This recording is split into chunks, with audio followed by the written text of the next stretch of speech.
So, you know that Eric is a Californian architect. I think it's important to emphasize that he is Californian. It's important. And he's making very interesting, strange, and radical sculptural forms. He was teaching in many schools, and I'm very happy that we are in the list now. We are in the list of the schools where he was teaching. Okay, I will not talk too much, so I just like to introduce to you Эрик Оуэн Мосс.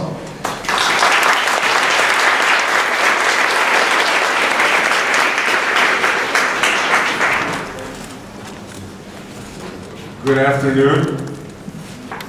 Nice to be here. A lot of people are smiling. So this is a good sign, and I think a sign of optimism. So be optimistic. I don't know your school well. I just began to hear a little bit about it. But I think a school like this is particularly important because it starts to move the discussion of architecture in a new direction. And architecture changes. It doesn't necessarily get better or worse, but it moves. And I think the interesting schools around the world are making an effort to deal with where architecture might go and why. And schools that are less interesting are probably more concerned with sustaining what in English we would call the status quo.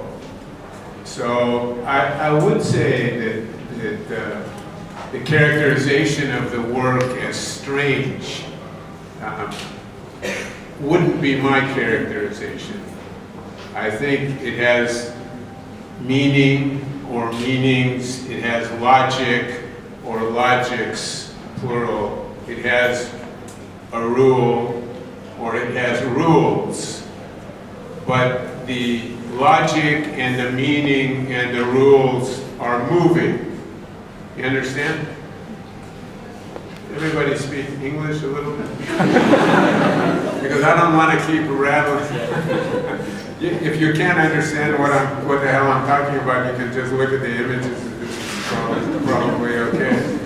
But I think the idea, my idea, which is not necessarily your idea, everyone won't share this, is that the culture and the culture of architecture is kinetic.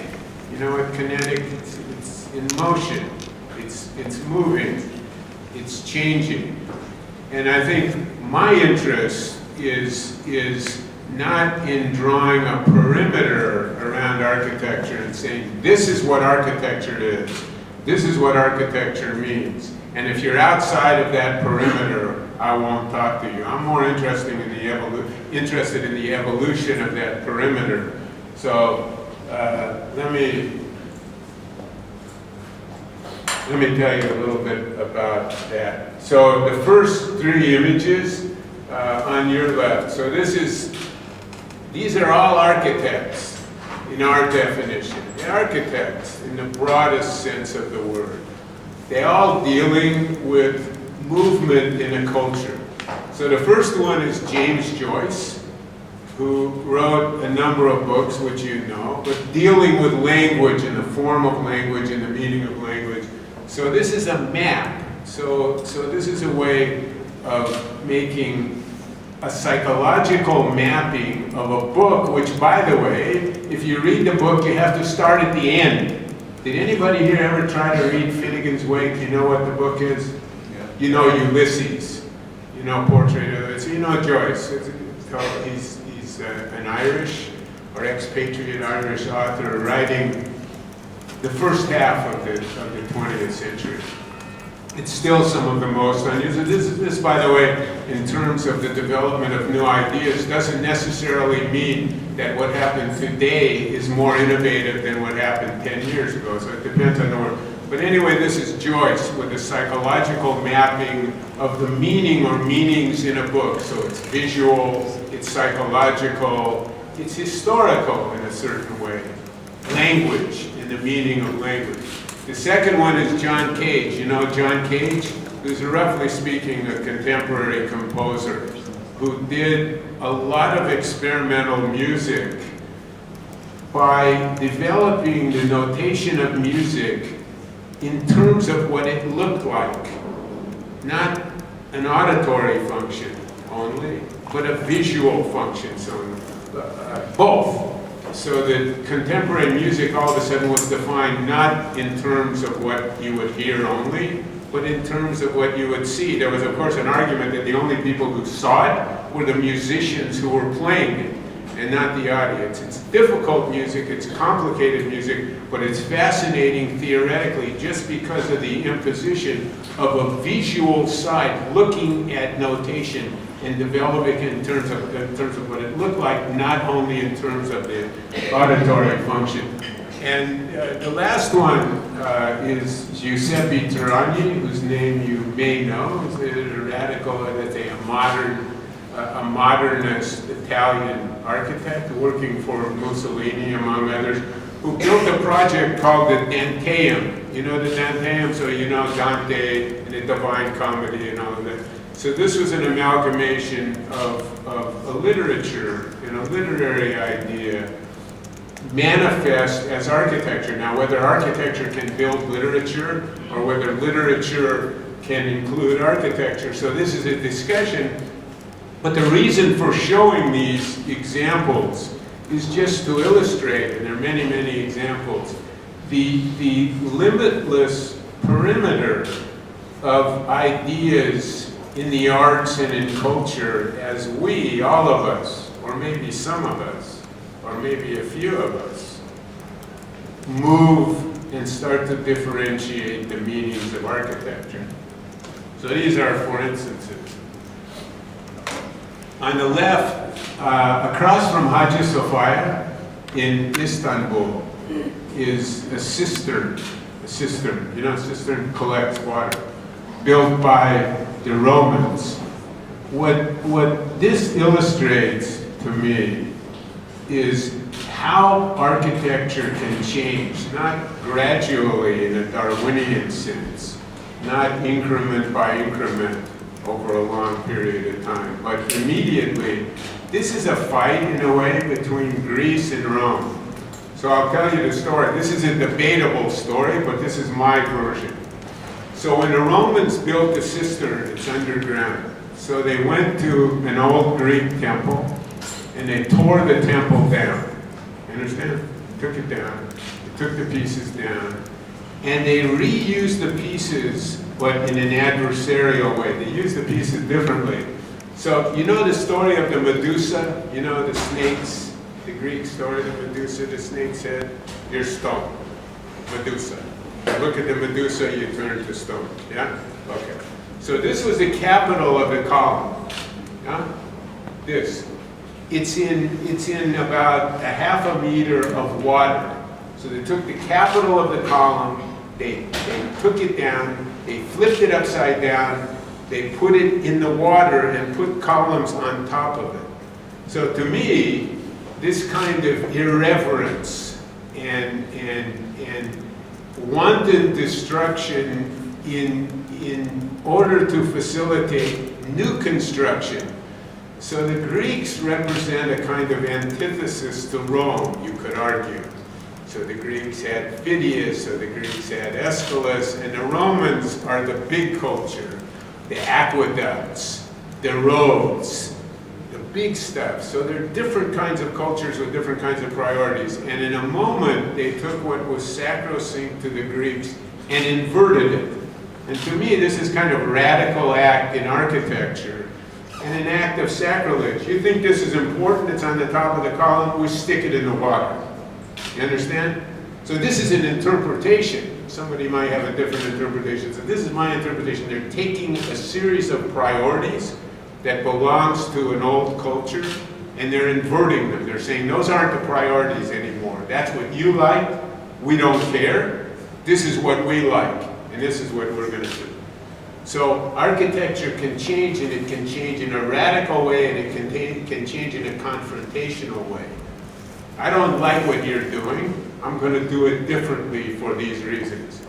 So it's not always friendly. Sometimes it's confrontational. You know who this is? Anybody know? Cervantes. This is Don Quixote. So you know the story of Don Quixote in a windmill, or no? Don Quixote in a windmill. So Don Quixote has a friend, a colleague. His name is Sancho. And he rides on a donkey. Don Quixote rides on a horse. And Sancho is everybody. He's reasonable. He's logical. He wants to get along. He wants to stay out of mischief. All of those things. This is Sancho. Don Quixote is a different kind of guy, with his own point of view about the world, which doesn't agree with anybody else's point of view. He has only his point of view. So they come to the windmills, right? And Sancho says, that those are windmills, right? Those are windmills for water. Those are windmills. And Don Quixote says, no, those are not windmills. Those are giants. So he puts down his lance and he attacks the windmill, right? Right? You know the story, or you don't? Okay, now you know the story, okay? So the question is, who's right? Who's right? Is it a windmill or is it a giant?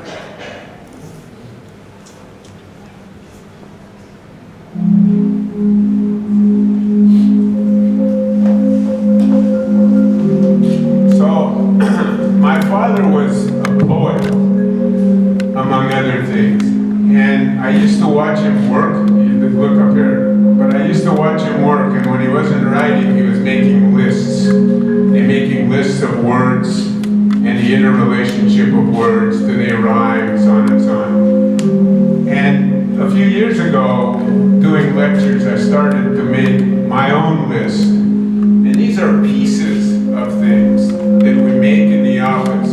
They have nothing to do with a program. They have nothing to do with a particular project.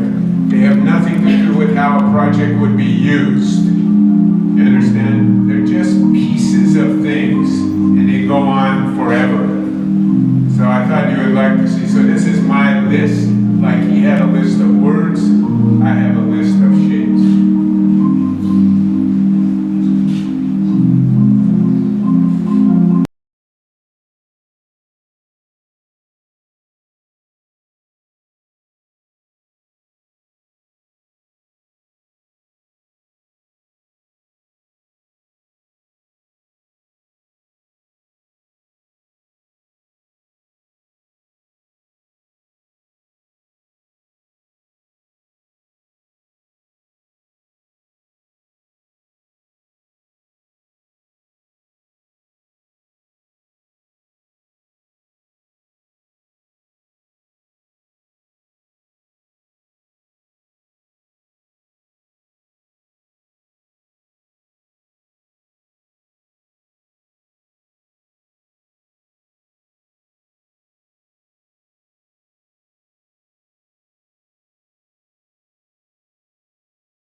I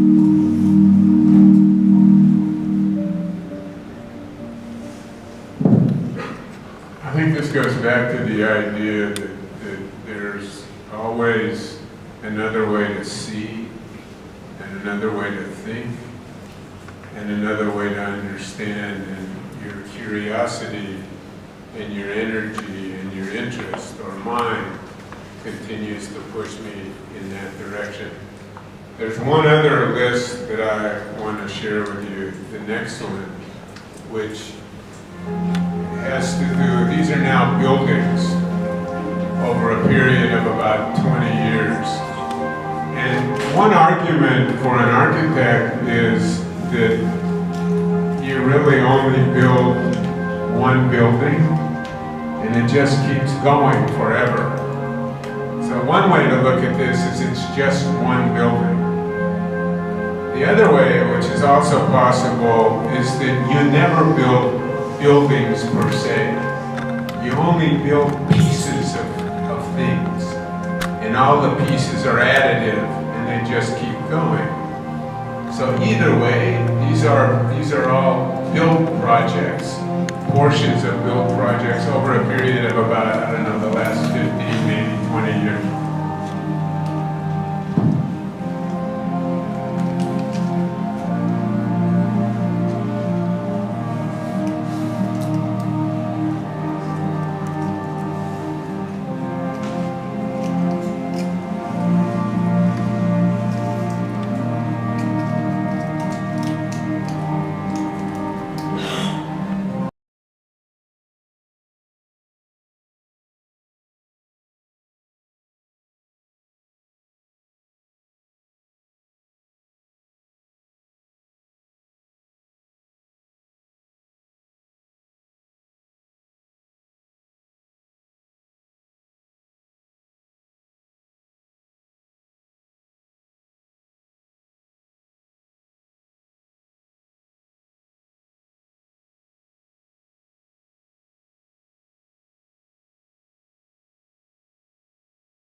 I think I mentioned glass as a material is a fascinating proposition, or if I didn't, I just mentioned it to the person I was just talking to, I'll mention it now.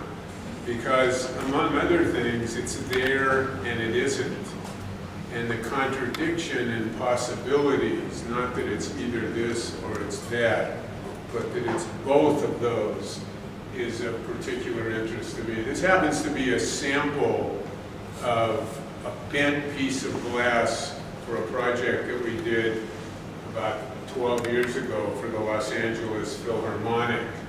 But I think it's symptomatic of an argument that I would make about what I would call radical architecture, that it has at least two requirements. One is an idea, concept, content. That counts. If you don't have that, you don't get there. The other is the capacity to invent a way to implement the concept. So that the need for an idea and the need for a means to implement the idea, both in terms of inventive requirements, are essential in my mind to radical architecture. It's funny, some of you know Frank's work, Frank Gehry's work, and we were having a debate in LA the other day about this, and I said, you have to have two things. And then what he said is interesting. You have to have two things. You have to have the idea, you have to have the means. And he said the third thing, you know what the third thing is? You have to have the political means to get it built. Also, otherwise. So this is the Yeva River, about 2001 in St. Petersburg. And I just go through a series of projects very quickly, the complicated project, just to give you an idea of work that competitions and so on that we've been involved in around the world in the last 10 years or so. And I started with this one in St. Petersburg, which was a competition for the new Mirinsky. And I have to say, the breaking up of the ice and the refreezing of the ice as an aspect, not only of Russia or St. Petersburg, but the Russian winter, which isn't like a weather report. And this was always a discussion. Can somebody who lives in California understand what it means to live in the Russian winter? This was a discussion, and an interesting discussion. So there were two projects. One was called the Ice Cube, and one was called the Iceberg. These were names that didn't necessarily originate with us, but we picked them up. And the Ice Cube was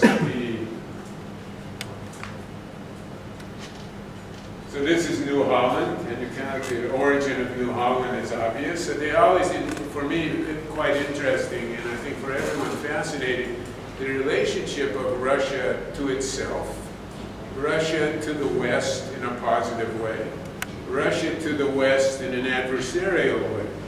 So this seems to be part of a very complicated and sophisticated country, which I'm not going to try to explain. I don't know that anybody has. But anyway, the idea of New Holland and the canals belong to that area. Anyway, we, among other things, proposed a theater for the Kirov, or what you call the Mirinsky, or the new Mirinsky, which was this piece here, and which was this a theater enclosed.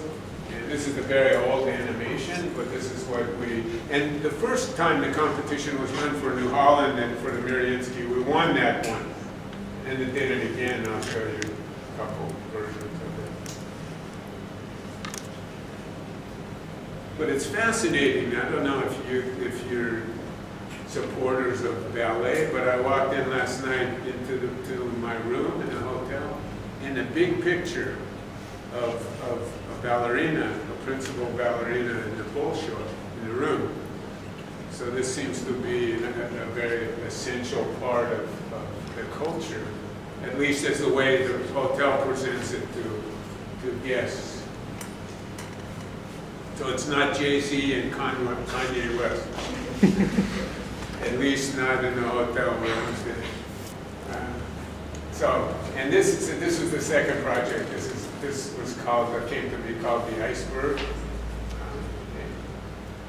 This is the Mirinsky, the home of the Mirinsky, the 19th century building. This was the conceptual model that we presented originally, the first idea of the project. Another model, we made a whole series. I think it's probably fair to say that as tools have evolved, laser cutting and CNC milling and 3D printing and vacuum forming and all of these things, all of which we use in the office. But we didn't entirely get rid of Xeroxing and making things by hand. So this is a model made in clay. There was a huge requirement, I don't want to go into the details, but in order to produce operas, multiple operas simultaneously, is the connection across the canal, old Mirinsky, new Mirinsky, more models. And this was the first scheme which won the competition, a new Meridian scheme, and the old Meridian scheme on the left. Then, after a series of discussions, they decided to run the second one. This is the second competition. You notice again the use of glass, which is a sort of controversial discussion. This animation, if you slow it down, was made by the Arab Acoustic Department in London. And the reason we developed that animation was to demonstrate, if I slow it down and talk to you, what the sound did in the interior of the hall as it moved around, particularly with respect to the glass surfaces. It turns out this hall was symmetrical. The first hall was asymmetrical, which represents very different problems. And this was the second scheme.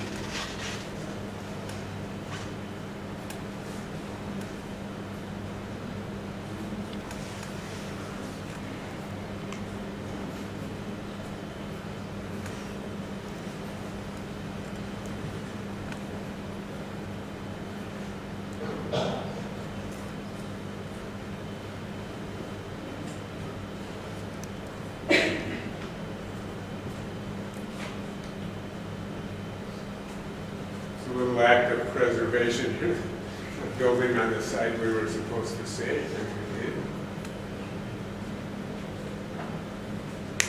This is a competition we won in New York. And again, if you remember the Roman cistern and the argument, old and new and radical change, that this is the existing building, obviously this is a new portion.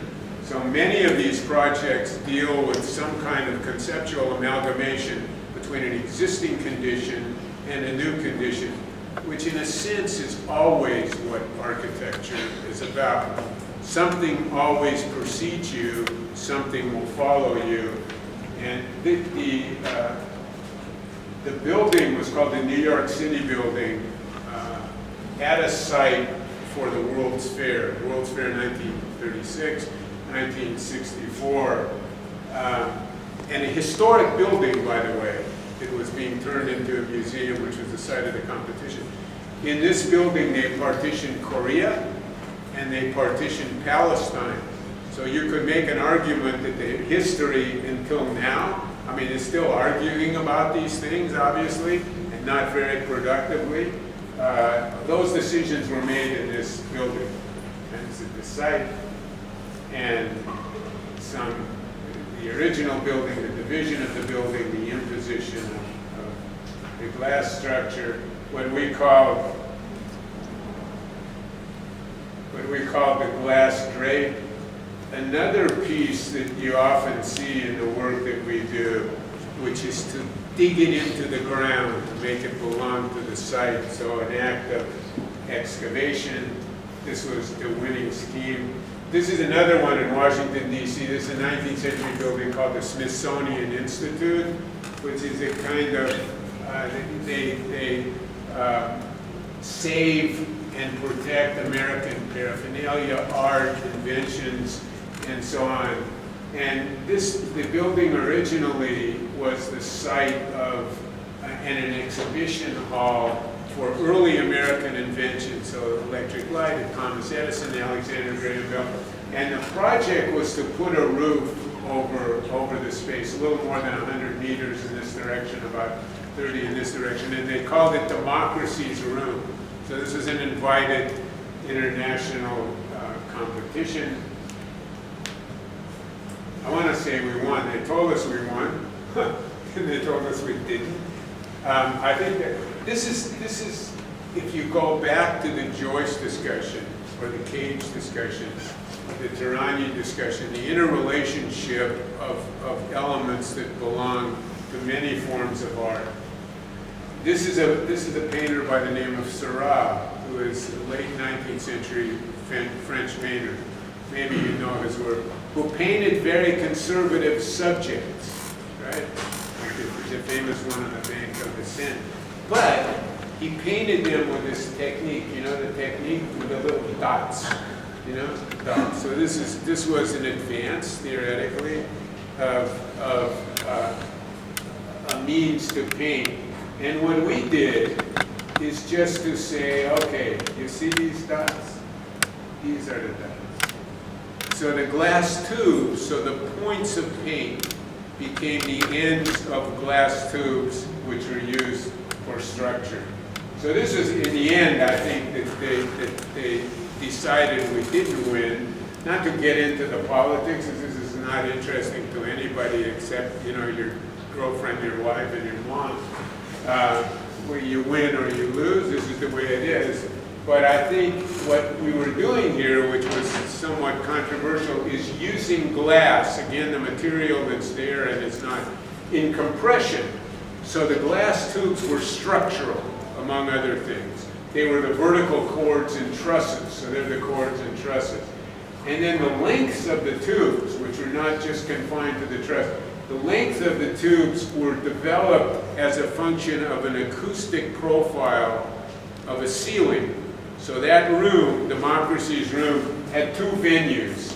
One here, stage, one here, stage. All that took place in the same space. And the profile of the ceiling, the length of the tube, is a function of the movement of sound through the space. Whoops. So this is a drawing of that. And the tubes are about 1 meter in diameter. They're laminated glass. They're anywhere from 4 to 7 meters in length. We're actually doing a building like this now in LA. I think to prove, we went to a client, we showed the client the Smithsonian says this can't be done, and so we're doing it now. But this is a few years ago, and it looked like it was difficult. So this is the roof of the building, and so on. This is an invited competition in Mexico for the National Library, Northwest Mexico City, on an industrial site. And what you often see in these projects is a sequence of arguments. In other words, here's the project, here's the solution. How did we go from here to here? We did this, we did this, we did this, we did this, we did this, we did this. Get it? So it's not necessarily the case that it's done that way, that it's developed that way, but it can be argued that way. And if you have a certain kind of audience or a certain kind of client, so you don't stand up and make a model which is on, but you say, develop as a system of argument or logic. This is what we did, this is why we did it. How can you argue, right? Sometimes. So you have a boulevard of street, a primary street running through the project. You have secondary streets. You have an acoustic development, a landform which protects the library area from the train area, the program, a series of courtyards, and then the rolling up of the front building in order to make a plaza that the library shares with the train. No problem.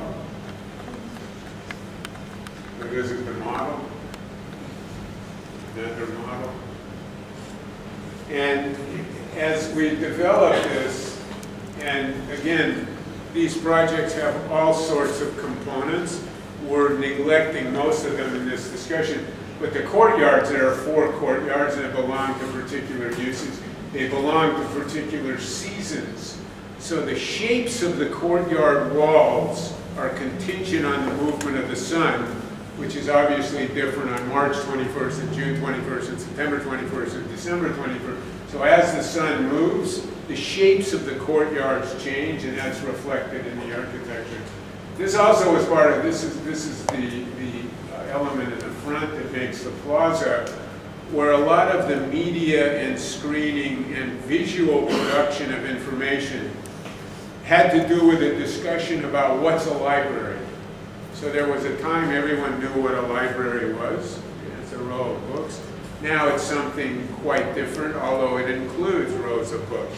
So we got into this discussion about the production of information in groups and visually and so on, and this was the final project. This is a project that we were invited to do in Kazakhstan. And I mean, you can read all of this. So this is the program. It's a mix, what they call a mixed-use program, housing, hotel, retail, office, public space, all of that in a single very big building. This Kazakhstan area, some of you know, and that part of the world is prone to earthquake, So we developed a system with a spring. So we thought, okay, the earth moves, the spring is going to respond to that. So this is the area, this is called Republic Square, mountains beyond, in Almaty in Kazakhstan. And these are the steps in the sequence. So like the Mexico City project, we're opening holes, so the buildings have a series of holes. The holes are configured differently as a function of the season, so the space is perforated. And you can see how it starts to evolve and becomes a kind of hybrid. So starting with one piece and another piece, and the interrelation of those two pieces making this. And then the form of the spiral dealing with earthquake also starts to transform. We built one here, this we did for the president of Austria in the Venice Biennale a few years ago, so this is in the Austrian pavilion. Whoops. And then it turned out that the function of earthquake, that the building moved too much. It wasn't that it didn't work, but that it was too fluid. So you can see the mesh, the wire which damps the movement of the spring down. And also these pieces, which turned out to be housing, but which deal with the earthquake issue perpendicular to the movement of the building in a long direction. And then you can see in this section, so that the building divides itself horizontally. This is the club level. Those pieces that stuck out at the bottom hang over the public space. Those are clubs and meeting rooms, and then housing and office.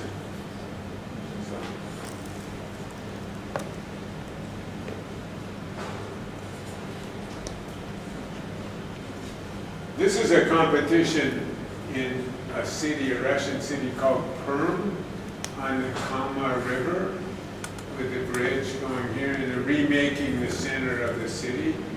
And we dealt with this in a different way, essentially making two pieces that were identical, and then developing the relationship so that although the parts will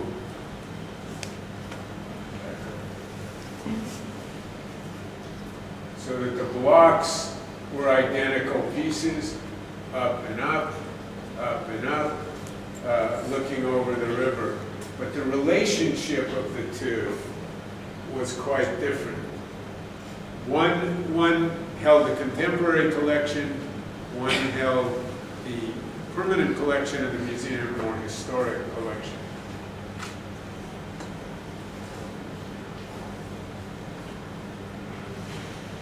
This is sandstone. And this is one we did, I don't know, this must be 06, 07, in Guangdong province, Guangzhou, with the Opera House and the museum. So we were competing in this case for the museum. And there is, in these projects, very often a strong urban interest, urban component. So this is Guangzhou, high-rise after high-rise after high-rise, moving down to the Pearl River. And we said, okay, you have to stop that.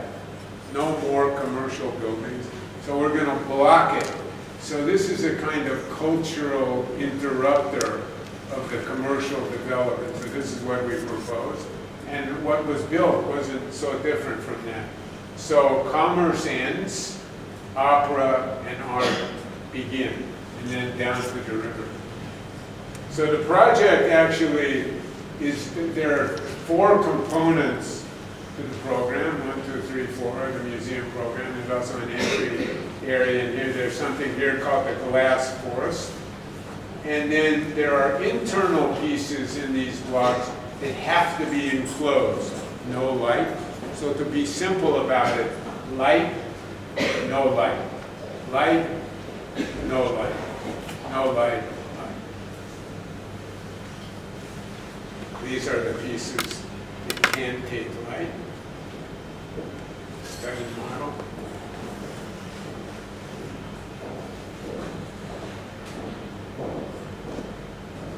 And this we call the historic long march of Mao Zedong and Zhou Enlai. So we call this the art march between the museum and the opera house. This is the lobby. You come in and you go down, and then these are 4 pieces. This is a current project called Termicas, which is a little bit of an interesting. So this is in Barcelona. This is the Mediterranean, and this is the biggest building in Barcelona. And it's a power plant, fossil fuel power plant, built in 1970 and shut down in 2010. So they came to us like 2014 saying, okay, it's like being given a drawing in an old-fashioned sense that exists, and here's an eraser. Okay? Here's a drawing, here's an eraser. You can erase some of it, but you can't erase all of it. It's too important as an object, and it's not a power plant any longer. It's hotel, it's shops, it's housing, it's a conference center, it's a museum, so on and so on.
this is, I'm trying to figure out how to present this in a conceptual way. There are only 2 projects left, but this is to some extent a misnomer.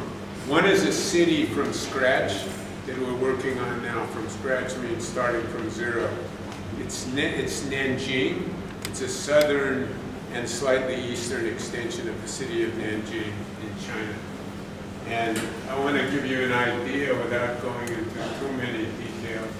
This is roughly speaking 26 kilometers on a side. And there are 4 sites. And the sites are connected by water, it's a wetlands, by canals, by roads, and by a tram system. 3. And the objective of the project is to make, I showed you the list initially. So the objective of the project is to make an urban dictionary. It's like everything is possible, and there are explanations for each kind of idea. So it's not as if there's an environmental, oh, this is an environmental city, it has to look like this, or it has to look like this. This is not true at all. There are all kinds of choices. I mean, I give you a simple example. If there's a hillside, and you say, we want to keep the hillside, we want to preserve the hillside, we want to build a building on the hillside. So you dig out the hillside, excavate it, change the land, and stick the building underground. And when you come back, you can't see that the building is there. Or you come to the hillside and you follow the contours of the land and you build the building down the hillside that way, which is fairly conventional. Okay. Or you come to the hillside and you stick the building on legs, which barely touches the land, but is the most visible vis-a-vis the one that you can't see at all. So which one of the 3 is the most environmentally intelligible? Which one? So this is the reason for doing the project in this way. This is a conceptual argument for a new city, which attempts a whole series of strategies in a tactical way. And I think argues that the preservation of the wetlands is important. I think it argues that the preservation of existing topography is important. But how you do that, how you prioritize and the kinds of buildings you build is up for discussion. And there are really 3 pieces to this. One is what I would call topological, which means we make building types which are not literally like this or this or this, but are an argument, like something follows the contours of a hill as it steps up or down. So it doesn't necessarily tell you what it looks like literally, but topologically it's something that belongs to a terrace. Then there are typologies, which are different strategies that are literally architectural. So this is not a master plan like you imagine a master plan, but we don't do master plans. So this is not where you look at a plan and you say the red is housing and the green. Everything we put on the site has a building form or a typology. So you have topology, which is an organizational idea, typology, which is a literal architectural idea, and the last one just has to do with the topography, that all of these belong to the configuration of the land. I'm going to try to look through this thing as fast as I can. So this is one. This is called the mountain island scheme. This is probably, I don't know, 6-7 kilometers, something like that. This is called the Bridge City. This is called the Super Block City. And this is called the City Wall, or sometimes you call it the Citadel Scheme. So they're by intention somewhat different sites using very different tools to deal with the question of what this new city will be. So the mountain, the islands, the bridge, the super block, and the city. And so I'm not going to go through all of these, but this gives you an idea of different.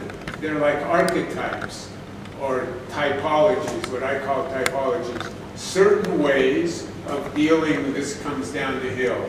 This is a form of an island. This is an excavation into the side of a mountain. It happens to be a concert hall. And you can see the manifestations of these. So each one of these was developed, each one of these was discussed pursuant to very different conditions all over. It's a big, complicated project. So I just try to give you an idea. So mountain, island. You can see that in this case, the typology steps with the hill. But even here, this is a building type which is different than this building type. This happens to be the tram station, excavated in the hill, flying over the hill, cut into the hill. There's actually a dam up here too for collecting water. So the point is not to say we know how to do it and this is the way you do it.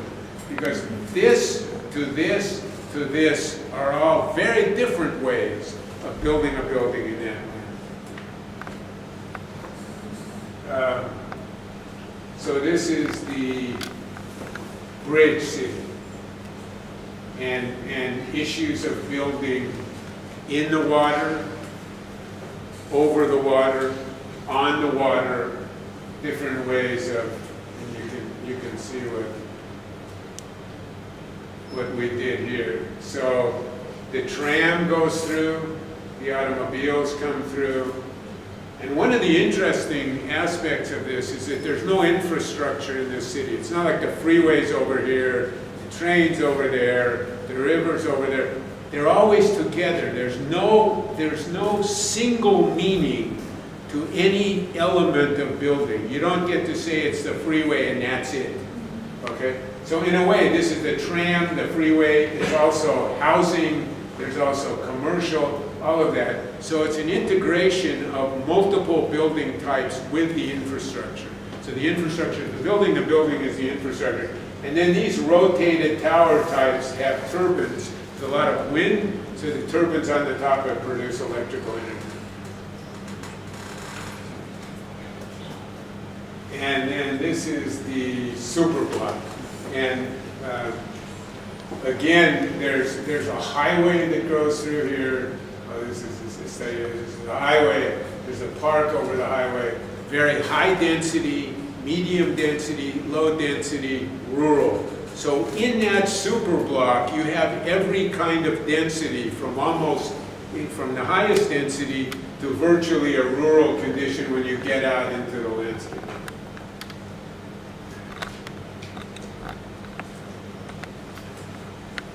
And the last one is the Citadel. The Citadel, the site of which was on top, a flat portion of a mountainous site where we collected water. You can see again how the city wall works, so that essentially the Citadel is a flat portion of the site where water is collected, and there are a series of buildings which are not only walls, but face the outside, housing, and so on and so on. The sequence of water and the collection of water was very much a part of this and would be in the wetlands. So you collect the water, you store the water, you filter the water, then what do? You drop the water by gravity, and it can drop. You catch it, you store it, you filter it, you drop it. When you drop it, it produces electrical energy. So you might drop it during the day, you might pump it up back at night, then it falls and it becomes a reservoir and you go in boats and so on. So there are multiple ways of dealing. Anyway, this is the Citadel and the water sequence. City wall, city gates.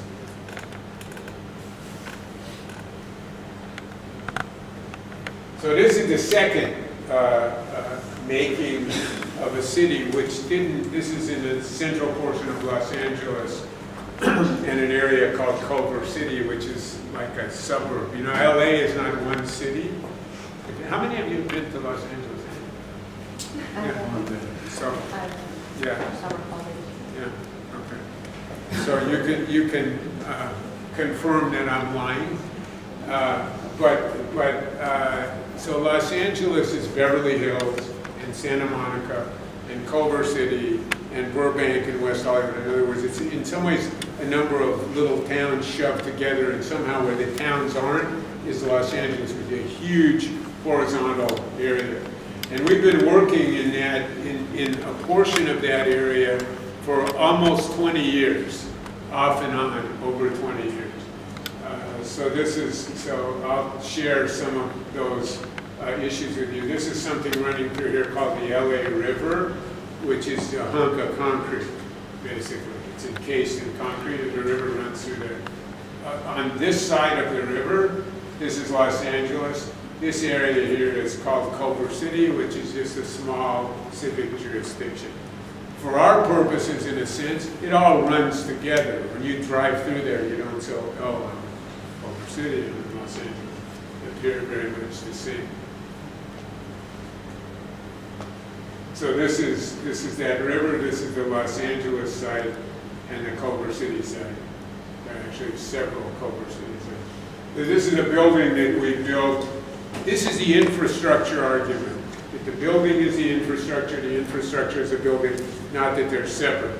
So in a sense, this is a freeway. It's not really a freeway, it's about 110 meters long, but it's the idea.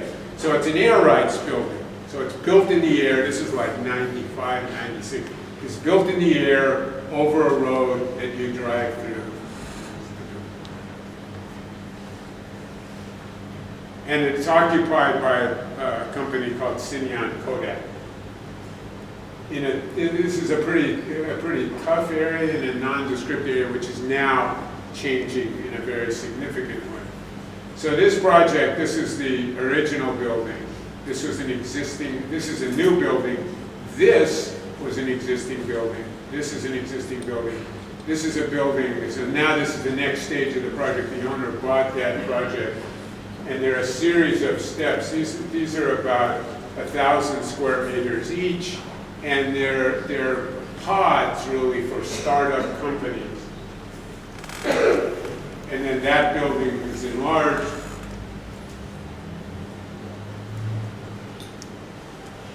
And we get to the other buildings. So this exists. This is about to start construction. This exists. This exists. This was a part of an exhibition that was done recently in LA, but it comes from 3 projects. This is like 99. The tower is like 2000, 2001. The exhibition is about 2009. This is hanging in the MAC in Vienna now. And it has to do with a discussion that would probably be called now in the lexicon of the computer a polar grid, which really means that it belongs both to a circular condition, which means it implies a center, and a gridded condition which has no center. So the two don't typically find themselves together, but in this work they do. And this was an installation we did in the Wexner Center in Ohio. It's a project by Peter Eisenman, which is about grids. It's all about grids. So it starts with the grid, it folds the grid, it bends the grid, it microwaves the grid, whatever it does, it's the grid. So we came in and built something, an installation called the Dancing Bleachers, which was this in '99. And the argument was that the grid denies the possibility of a center. The curved line implies a center, doesn't mean there is one, so there are different vocabularies. We did that. And at the same time, we began a high-rise project in Los Angeles that was an amalgamation both of the building block and of the language of center, which doesn't typically belong to a high-rise building. So when you see what's going on with this is a project, sometimes it takes a little while. This thing has been going on for 15 years, the project. It's just about to start construction now, but it started as 2 buildings. So this is that portion I told you. This is the LA River, this is the concrete, this is Culver City, this is the Los Angeles area. This is a line of buildings on something called Wilshire Boulevard. This is called the Santa Monica Mountains. Now you know all about LA. So this is the building core, as it has come to be now, the building core and the building floor. No columns, no beams. No columns, no beams. You can't build this building in LA or anywhere else because it doesn't fit with the building code in Los Angeles.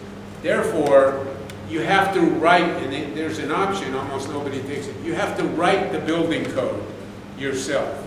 So we have a company called Arab Engineering in New York and LA, they're the engineers. In addition to which we hire a steel specialist, an academic engineer, and a geotechnical guy.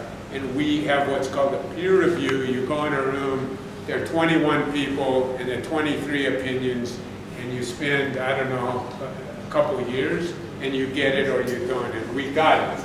So now they've accepted our hypothesis about building this building. Of course, it's in the so-called Ring of Fire, which runs, I mean, you saw in the last couple of days again in Japan, more earthquakes. So LA is on that ring. So earthquake in particular is an issue, the lateral movement of the ground of the building. So the way this works very simply, so this is the core, it's steel, not concrete, steel plates. And these are called ribbons, and they're different everywhere in the building. I'm going to give it to you in feet and inches. They're 1 foot by 5 feet. 1 foot, so like about a third of a meter. It's a tube. You know what a tube is? Yes, it's roughly a rectangle. 1 foot by, let's say, a meter and a half by a third of a meter. That's a roughly.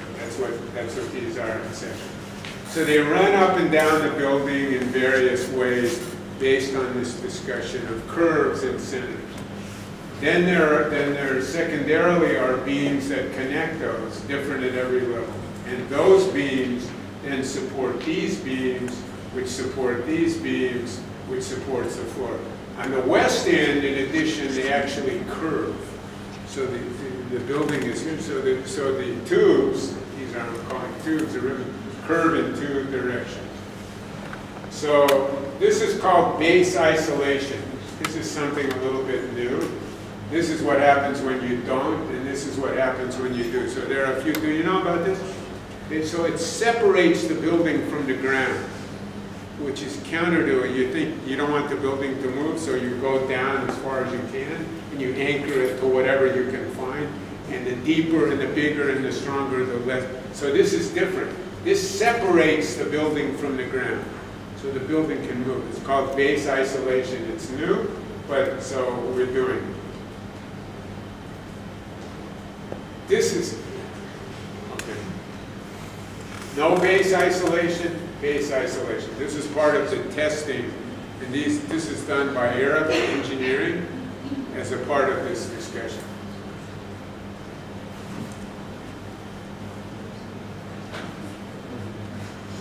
And then these are the models.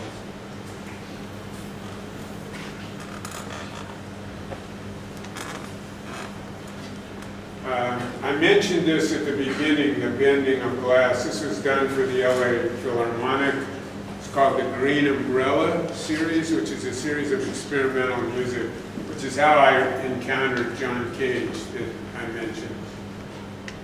So this is an existing building with a variety of seating arrangements, and then a performance venue for about 20 musicians built here. And this was, I think, in the late 90s. It's different now, and we're bending glass in two directions. There's 17 pieces of glass. They're all different. They're laminated, means two thicknesses, and they overlap each other. And we were told, don't do it, you can't do it, you can't build it, you can't draw it, you can't install it, and if you do all of those things, you'll get sued. It'll break and it'll leak. And guess what happened? Every one of those things happened, actually. But we built it and it's up. So ultimately we figured out how to do it. The reason I say the timing is important is if you make this today, you can go in a catalog and do this. You can go in a catalog and you can figure out a way. There are products that you can bend. You can bend I think at the time we did it, as far as I know, it hadn't been done, so it was a more experimental process. So the only thing I'm saying is in the sequence of time, if you're doing it when it's not understood, to me, that's the time you want to do it, but that's also the time which is more problematic and more risk-related. So these are all kinds of things that were tried. None of them worked, but ultimately it was done.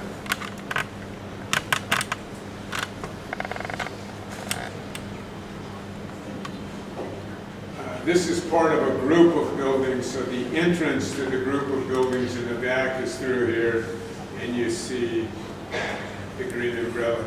This is a project that a friend of mine named the Stealth because he thought it looked like an American airplane.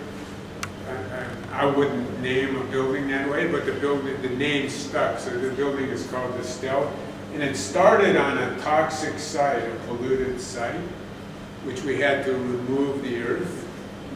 And when we did, we just used that venue. So this is where the earth was removed, and it became an outdoor theater. These are doors that open in a garden. So this is the Stealth.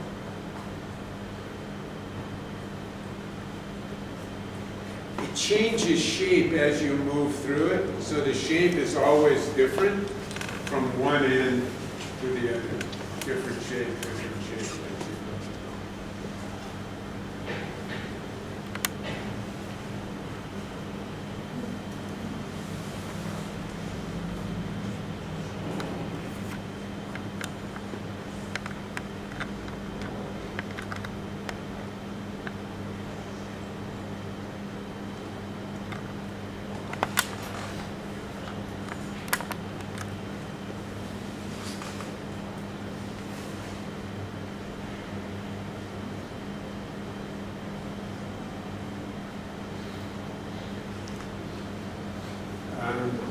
This is a discussion of towers and the ideal. This one, everybody knows.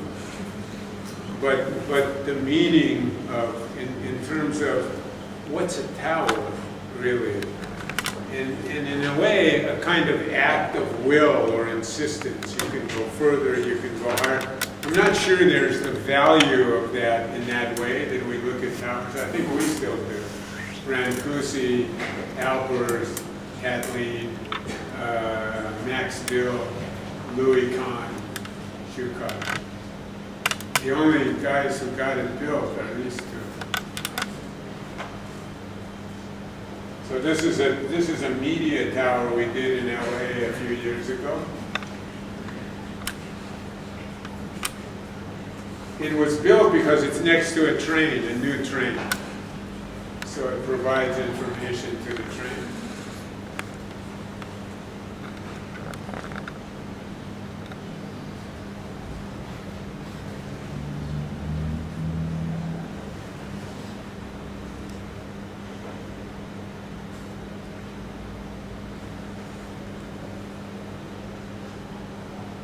There's the tower again I mentioned when we were talking about the Queen's Museum. Cutting the building into the ground, so there's an area where you can sit and eat. There are floors where you can make exhibitions, and you can. This is a little lecture space again, cut into the ground.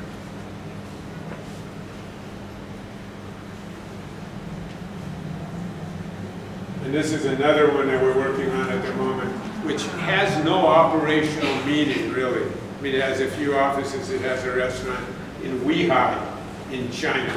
Just an icon for Weihai. What they're doing is they're remaking the coast and making a kind of resort town, Weihai, and this is an icon for that. And then this project also, again, a tower typology, which originated as this model, broken down into horizontal components and then vertical components, and then the admixture of the two. And the proximity of the louvers is a function of the steepness of the curve. So as the curve got more steep, the louvers horizontally get closer together. And then in between the louvers are glass. Next to that, so this is this tower, the same tower, an existing frame, same plan dimension, same height, different solution. So really, the project is not one tower or the other, it's the juxtaposition of the two.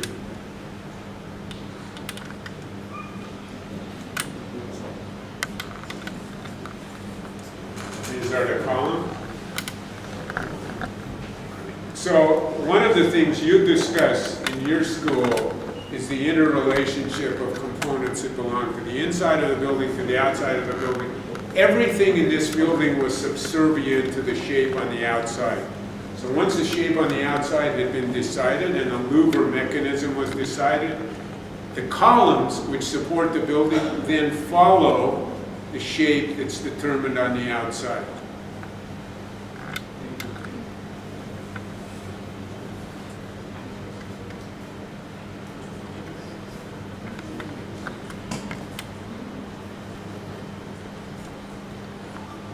Not quite done. It's becoming now a restaurant. So this is the tower, this is a garden, this we call the wedge is a support piece for a restaurant, a very high-end restaurant going into this space. Small but high-end. So this is the lobby level, the restaurant level, the cooking level, and a deck level.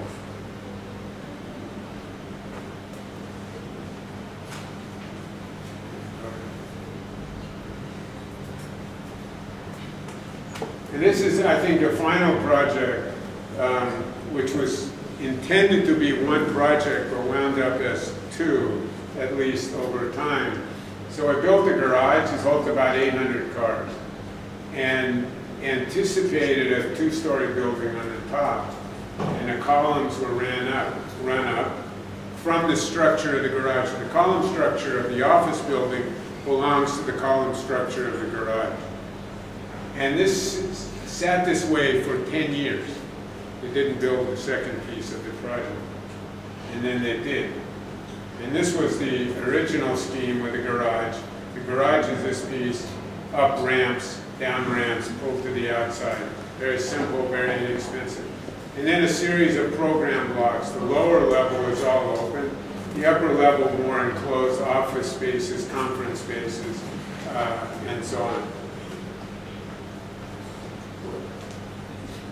So the columns coming up from the garage, the frames running perpendicular, glazing system which faces the north, roofing system which is a product called brine zinc, floor plans.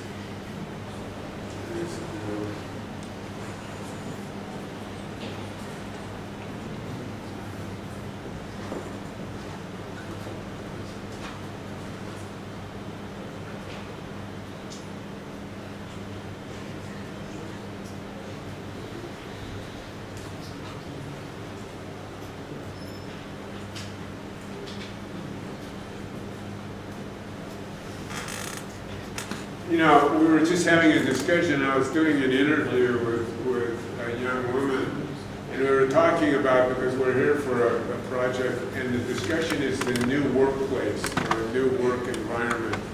And it's an environment where women bring their young children. People bring their pets into the environment. Ping pong tables, pool tables. There's a bar, there's a lunch wagon, there's a breakfast wagon. It's very unusual in a lot of tech companies. Not so unusual in America, and I think spreading. And this is very much that kind of place.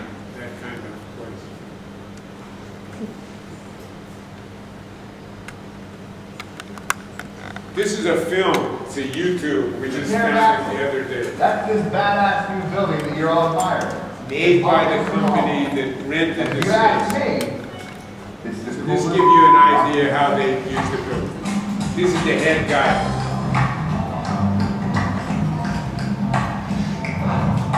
Here, we have everything we need to be awesome. Nourishing sunlight, abundant space, and peace of quiet. We also have many chairs. And one chair named Don. I'm Don. We got some rooms that really mean business. Grand challenges, creative solutions, commerce. And some where fun is mandatory.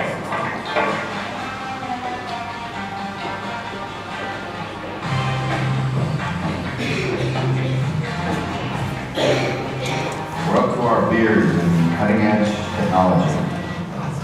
I didn't like that, man. Give me one with more energy. We're up to our beards in cutting-edge technology. Also, we have ghosts. No.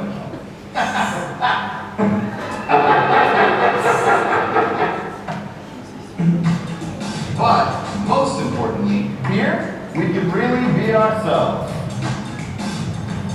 To the pterodactyl! Cheers!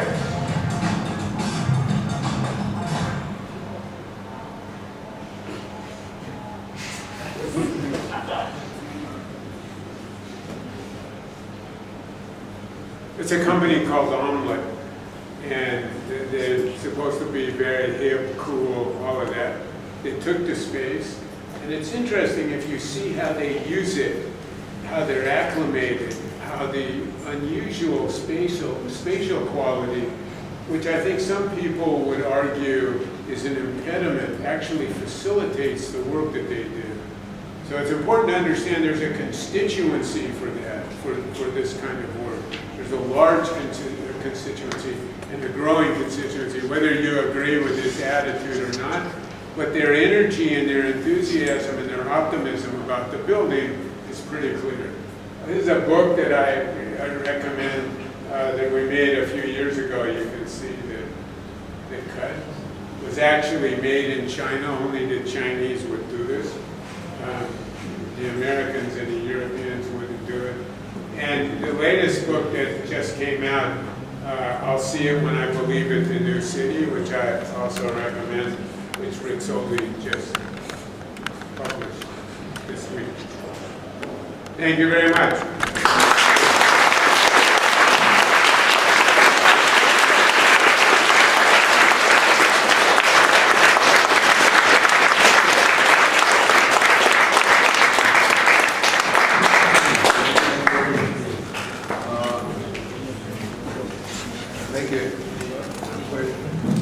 Thank you, Eric. If there are any questions, are you ready to answer?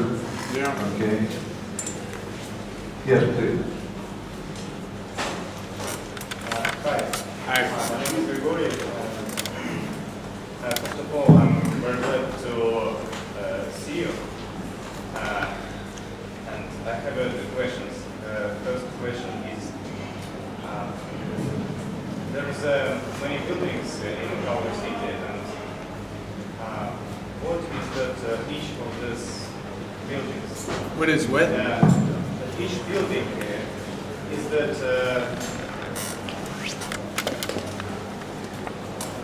And each building in the Culver City, is that piece of some big, or it's just separate buildings?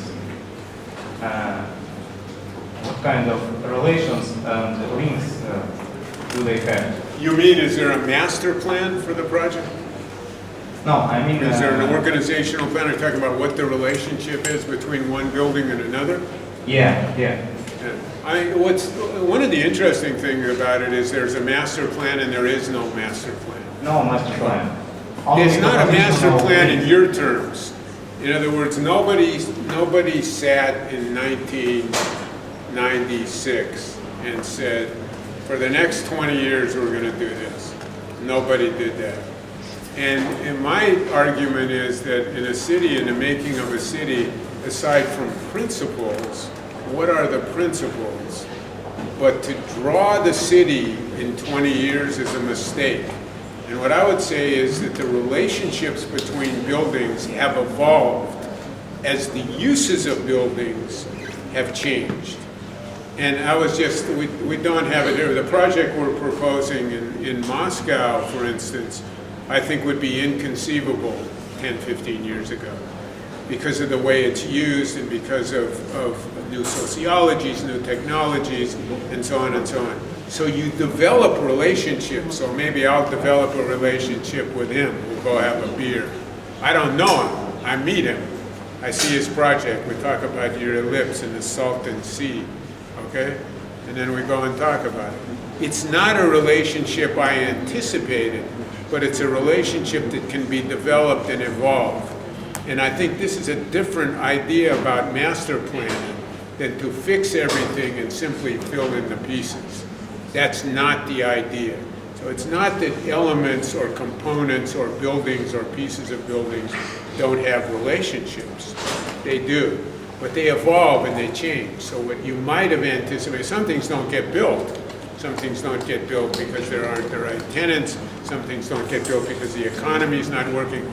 The little project I showed you, this, with the restaurant, was designed as a conference center.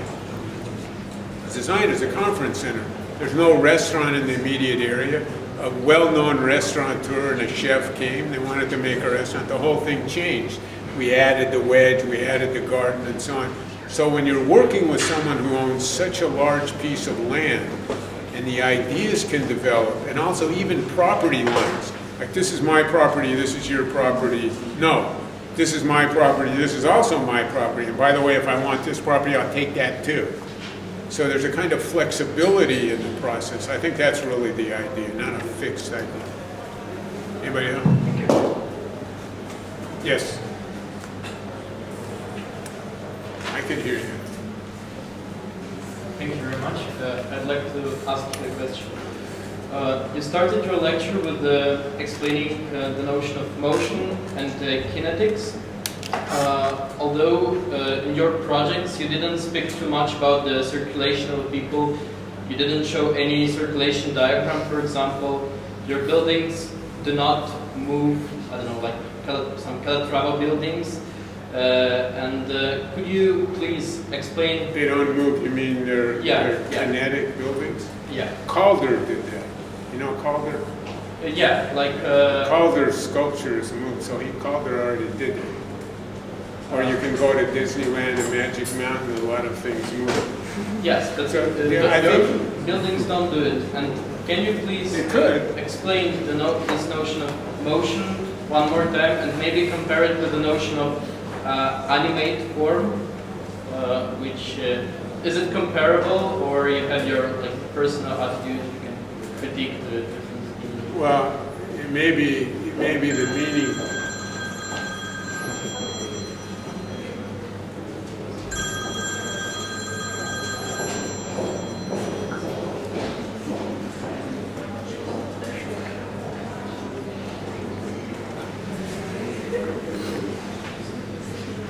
You know, it's very funny, and people do this sometimes. I've seen it done, you know, where and you stop in the middle of a lecture and you take a call about a subject. Yeah, this is just a trick. This wasn't a trick. This is a guy's making glasses for me in LA. It's called, your glasses are ready, Eric, come and get them.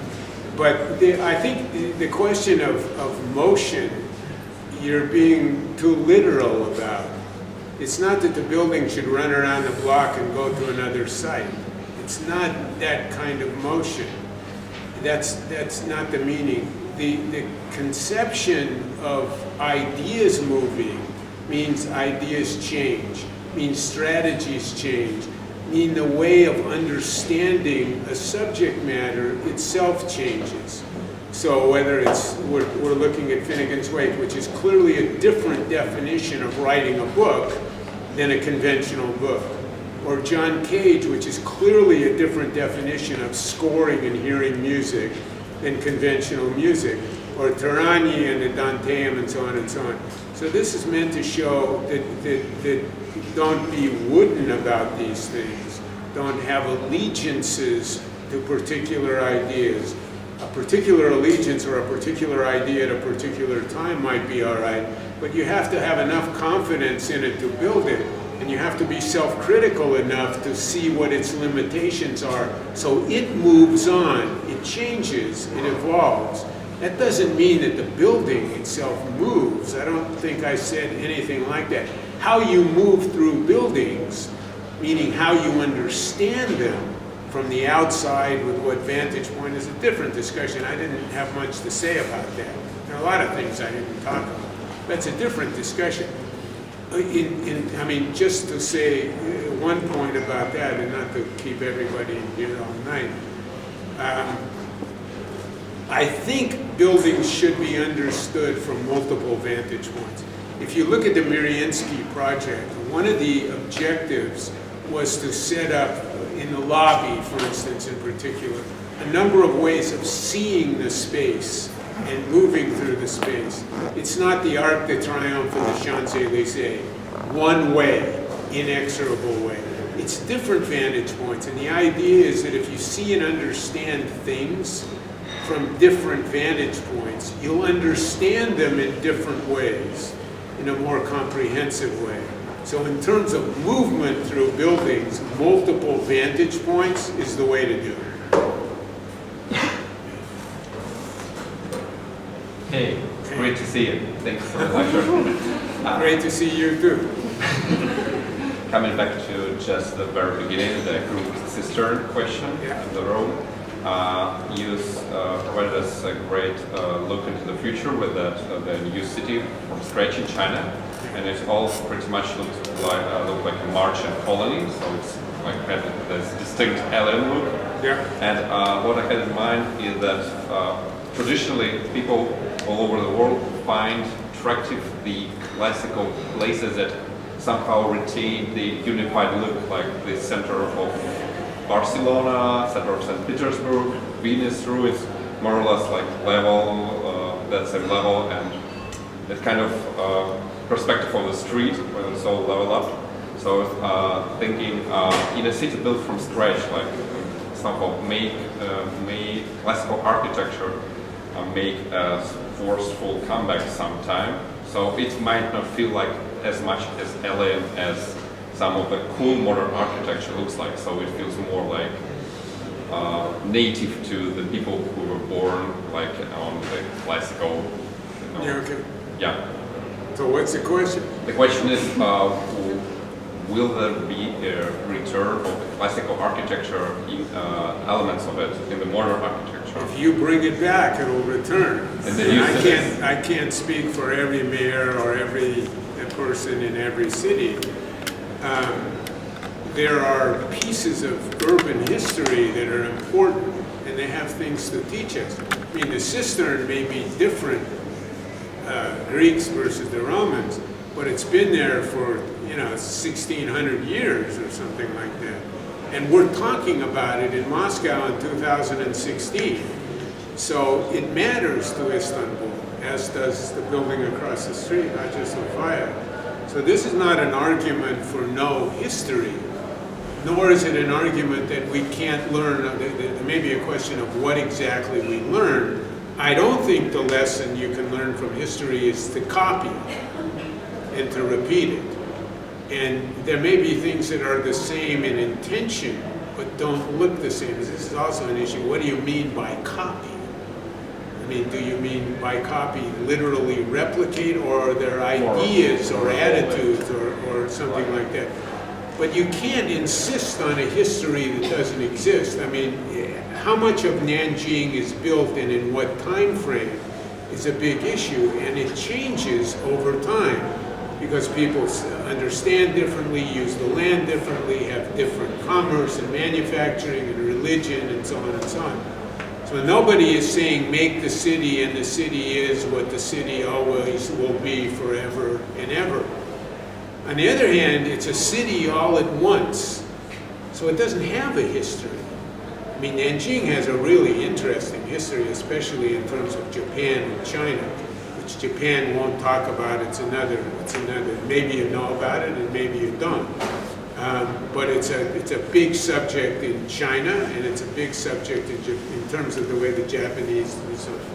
So it has a history in that sense, but it's not a built history in terms of making. So one of the arguments we were making, and the client actually is a guy from a military academy in Nanjing who's very close to the history of Nanjing.